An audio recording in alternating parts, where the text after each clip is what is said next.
някой остров издига се сграда ПГЕ Михаил Ломоносов. Дворът като парк е, с дървета покрит, пълна с ученици, като в някой термит. Учителите и родити, директорът Йонов, като баща, добивате знания, учите много неща.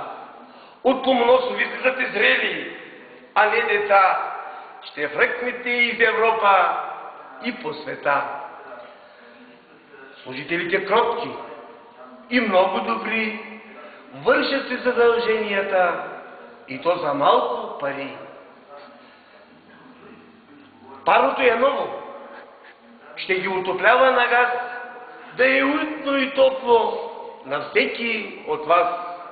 Сградата се обновява, ще сменят и дограмата, да не е училище, като някоя по селата. Ще го бъде напред във вековете, че сте учили в Ломоносов, ви завиждат дори боговете.